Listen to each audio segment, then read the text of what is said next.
Hi കൂട്ടുകാരെ, നമുക്കിന്ന് തേങ്ങ കൊണ്ട് ചമ്മന്തിപ്പൊടി ഉണ്ടാക്കാം. ആദ്യം തേങ്ങ ചിരകിയെടുത്ത് ആവശ്യത്തിന് കറിവേപ്പിലയിട്ട് നല്ലവണ്ണം ചുവക്കെ വറുത്തെടുക്കാം. ഈ പാകത്തിന് വേണം വറുത്തെടുക്കാൻ. ആവശ്യത്തിന് മുളക് പൊടിയും 1 സ്പൂൺ മല്ലിപ്പൊടിയും ഇട്ടിട്ടാണ് വറുത്തെടുക്കുന്നത്. കുറച്ച് ഉഴുന്ന് പരിപ്പ് വറുത്തെടുക്കാം.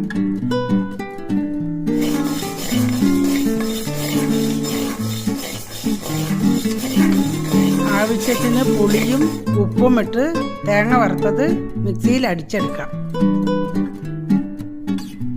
വറുത്തെടുത്ത ഉഴുന്ന് മിക്സിയിൽ പൊടിച്ച് തേങ്ങ പൊടിച്ചതുമായി യോജിപ്പിച്ചെടുക്കാം.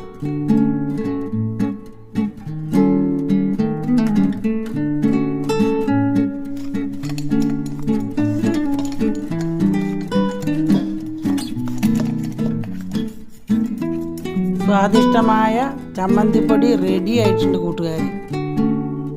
നിങ്ങളിങ്ങനെയൊന്ന് ഉണ്ടാക്കി നോക്കൂ. ഇഷ്ടപ്പെട്ടാൽ സബ്സ്ക്രൈബ് ചെയ്യാൻ മറക്കല്ലേ കൂട്ടുകാരെ.